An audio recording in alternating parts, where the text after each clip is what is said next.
आज हम बात करने जा रहे हैं बॉलीवुड की एक ऐसी खबर की जो पिछले कुछ दिनों से सुर्खियों में छाई हुई है। ये कहानी है कंगना रनौत और जावेद अख्तर के बीच 5 साल से चल रहे डिफेमेशन केस की, जो अब सुलझ गया है। लेकिन इस सुलह पर शबाना आजमी का एक बयान सामने आया है जिसने सबका ध्यान अपनी ओर खींचा। शबाना जी ने कहा कि कंगना रनौत ने लिखित में जावेद जी से माफी मांगी है, फिर इसे आपसी समझौता क्यों कहा जा रहा है? तो आखिर क्या है इस बयान के पीछे की सच्चाई? चलिए इस पूरे मामले को शुरू से समझते हैं, तो वीडियो को लास्ट तक जरूर देखिएगा।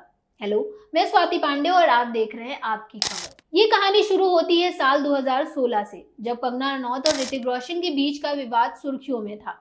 उस वक्त कंगना ने कई इंटरव्यूज में ऋतिक पर इल्जाम लगाए थे। जावेद अख्तर, जो ऋतिक के परिवार के करीबी माने जाते हैं, उन्होंने कथित तौर पर कंगना को अपने घर बुलाकर ऋतिक से माफी मांगने की सलाह दी थी।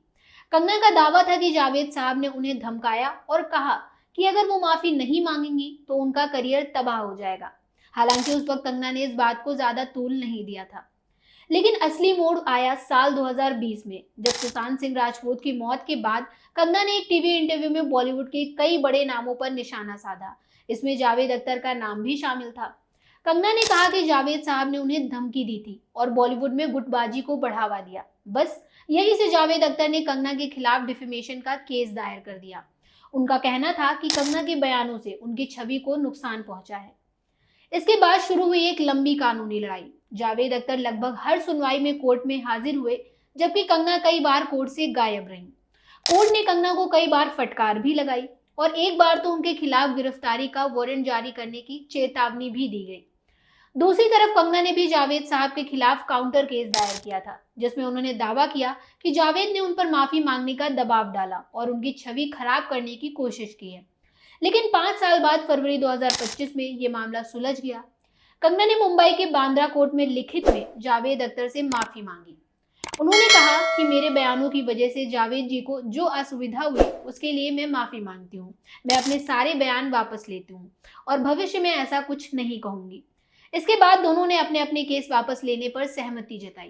कंगना ने इंस्टाग्राम पर जावेद साहब के साथ एक तस्वीर भी शेयर की और लिखा कि ये मामला समझौता से सुलझ गया है और जावेद जी उनकी अगली फिल्म के लिए गाने भी लिखेंगे।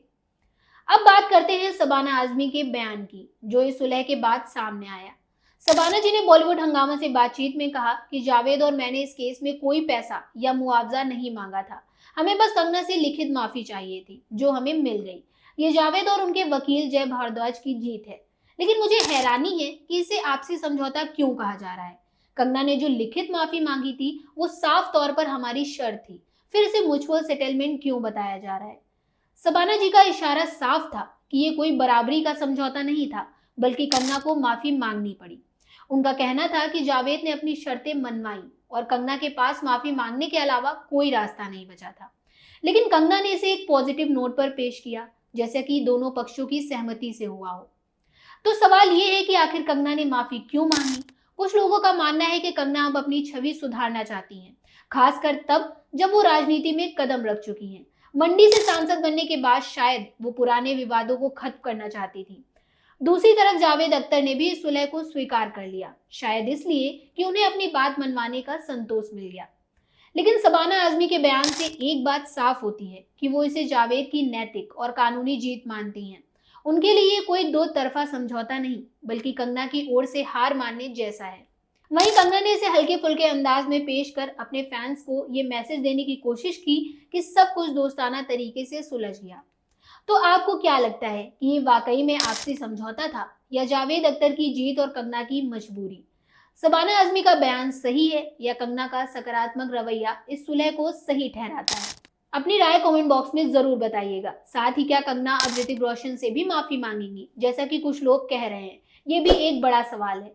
तो दोस्तों, ये थी कंगना रनौत और जावेद अख्तर के बीच सुलह की पूरी कहानी, जिसमें शबाना आजमी का बयान ने नया ट्विस्ट ला दिया। अगर आपको ये वीडियो पसंद आया हो तो लाइक और शेयर जरूर करें। तब तक के लिए गुड बाय। मिलते हैं फिर एक ऐसे ही अपडेट के साथ।